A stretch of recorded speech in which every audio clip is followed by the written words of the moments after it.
Baik,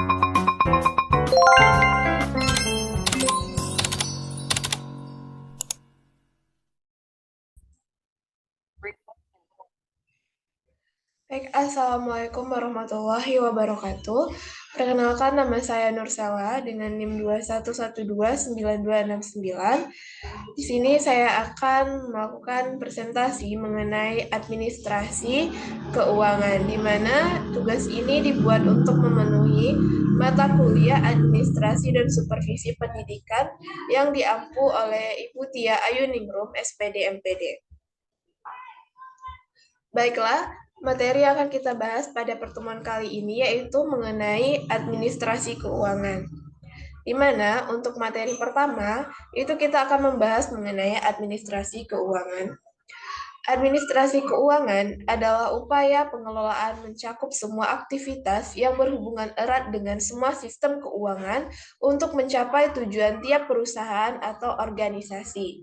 Nah, administrasi keuangan dalam arti sempit adalah segala aktivitas yang berhubungan dengan pencatatan dan pemasukan serta pengeluaran untuk membiayai berbagai kegiatan organisasi dalam bentuk berupa tata usaha atau tata pembukuan keuangan. Sedangkan administrasi keuangan dalam arti luas adalah suatu kebijakan mengenai pengadaan serta penggunaan keuangan organisasi dalam mewujudkan kegiatan organisasi itu sendiri, di mana bentuknya berupa pengelolaan keuangan meliputi perencanaan dan pengaturan serta pertanggungjawaban, juga pengawasan keuangan.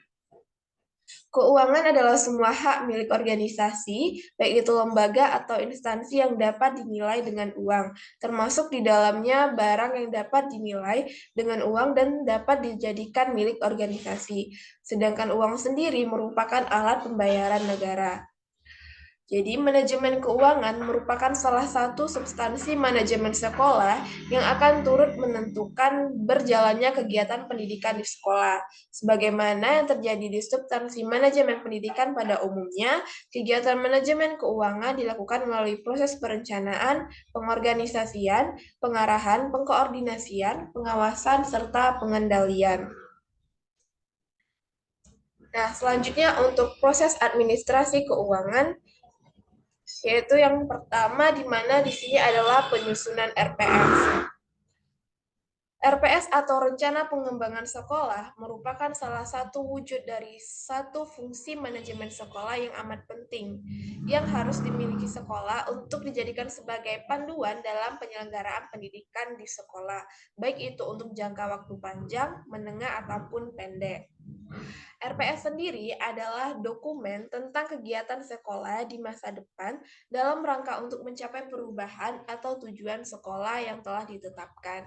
Adapun tujuan rencana pengembangan sekolah ini adalah yang pertama yaitu menjamin agar perubahan atau tujuan sekolah yang telah ditetapkan dapat dicapai dengan tingkat kepastian yang tinggi dan risiko yang kecil. Kemudian yang kedua, mendukung koordinasi antar pelaku sekolah. Yang ketiga, menjamin terciptanya integrasi, sinkronisasi, dan sinergi baik antar pelaku sekolah, antar sekolah, dan dinas kependidikan, kabupaten atau kota, dan antar waktu.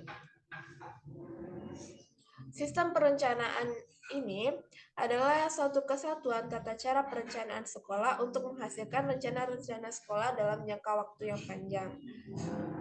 Adapun tahap-tahap dalam penyusunan rencana pengembangan sekolah sendiri mencakup melakukan analisis lingkungan strategi sekolah, melakukan analisis situasi untuk mengetahui status situasi pendidikan sekolah, memformulasikan pendidikan yang diharapkan di sekolah mendatang, mencari kesenjangan antara butir 2 dan 3 butir, menyusun rencana strategi, menyusun rencana tahunan, melaksanakan rencana tahunan, serta memonitor dan mengevaluasi. Kemudian yang kedua yaitu penyusunan RKAS. RKAS merupakan rencana biaya dan pendanaan program atau kegiatan secara rinci untuk 1 tahun anggaran. RKAS atau RKAS adalah dokumen anggaran sekolah resmi yang disetujui kepala sekolah serta disahkan Dinas Pendidikan setempat bagi sekolah negeri ataupun penyelenggaraan pendidikan yayasan bagi sekolah swasta.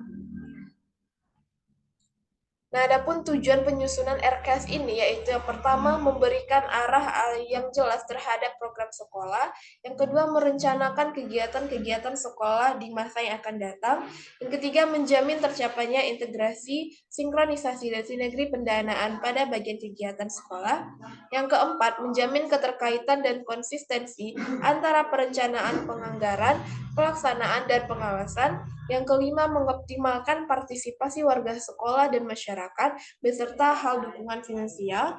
Dan yang terakhir yaitu menjamin tercapainya penggunaan sumber dana secara efisien, efektif, berkeadilan, dan berkesinambungan. Nah, selanjutnya yaitu pemeriksaan dan pelaporan. Yang pertama ada pemeriksaan keuangan. Pemeriksaan keuangan adalah rangkaian perbuatan penelitian atas penggunaan faktor dalam proses administrasi sebagaimana ditetapkan dalam jumlah anggaran untuk menjamin penggunaan faktor uang tersebut sah dan efisien. Agar pelaksanaan anggaran sesuai dengan ketentuannya dan tidak timbul ketekoran baik pada anggaran organisasi sebagai keseluruhan maupun anggaran bagian-bagiannya, sebelum uang itu dikeluarkan atau diterima, maka dilakukan pengawasan. Nah, pengawasan tersebut dinamakan dengan preventive backloading atau penjagaan anggaran terlebih dahulu. Nah, dengan merumuskannya, dinyatakan bahwa pre-audit demikian ini dimaksudkan yang pertama, dari segi maksudnya diharapkan pelaksanaan anggaran sesuai dengan ketentuan-ketentuan atau maksud-maksudnya. Yang kedua, dari segi sahnya, pengeluaran uang adalah apakah tuntutan uang itu sebagai realisasi anggaran ada dasar hukumnya dan apakah tanda-tanda bukti yang diperlukan dibuat dengan sesungguhnya dan bukti-bukti mempunyai kekuatan hukum yang cukup. Dan yang terakhir, dari segi teknis anggarannya, apakah pengeluaran dan penerimaan uang itu disediakan mata anggarannya dan termasuk dalam tahun dinas itu. Kemudian yang kedua yaitu pelaporan dan pertanggungjawaban keuangan sekolah. Tanggung jawab yang paling penting dari manajer sekolah terhadap pemerintah dan juga terhadap komite sekolah, masyarakat, serta guru adalah laporan mengenai kondisi keuangan sekolah. Penerimaan dan pengeluaran keuangan sekolah harus dilaporkan dan dipertanggungjawabkan secara rutin oleh manajer sekolah sesuai dengan peraturan yang berlaku. Pelaporan dan pertanggungjawaban anggaran yang berasal dari orang tua peserta didik dan masyarakat dilakukan secara rinci dan transparan sesuai dengan sumber dana. Pelaporan dan pertanggungjawaban anggaran yang berasal dari usaha mandiri sekolah dilakukan dan juga hal lainnya. Laporan pertanggungjawaban keuangan ini penting agar pemerintah atau masyarakat pemberi dana tahu untuk apa saja uang yang telah diberikan ke sekolah dimanfaatkan, apakah kegiatan yang didukung oleh dana tersebut terlaksana dan terimplementasikan sebagaimana yang telah direncanakan, serta bagaimana hasil kegiatan yang didukung oleh dana tersebut, dan bagaimana dampaknya terhadap pelaksanaan tugas utama sekolah, yaitu pembelajaran peserta didik. Selanjutnya yaitu peran guru administrasi keuangan. Nah, penanggung jawab biaya pendidikan adalah kepala sekolah. Namun demikian, guru diharapkan juga ikut berperan dalam administrasi biaya ini, meskipun menambah beban mereka, juga memberikan kesempatan untuk ikut serta mengarahkan pembiayaan itu untuk perbaikan proses belajar mengajar. Dimanapun terdapat beberapa peran guru dalam administrasi keuangan, yaitu yang pertama, membuat file keuangan sesuai dengan dana pembangunan. Yang kedua, membuat laporan data usulan pembayaran gaji rapel ke pemerintah kota. Kemudian yang ketiga, membuat pembukaan penerimaan dan penggunaan dana pembangunan. Kemudian membuat laporan dana pembangunan pada akhir tahun anggaran. Kemudian yang kelima, membuat laporan rancangan anggaran pendapatan bantuan sekolah atau RAPBS. Kemudian yang keenam, membuat laporan tribulan dana bantuan operasional sekolah atau dana BOS. Kemudian selanjutnya menyetorkan pajak PPN dan PPh. Terakhir yaitu membagi gaji atau rapel dan menyimpan serta membuat arsip peraturan keuangan sekolah.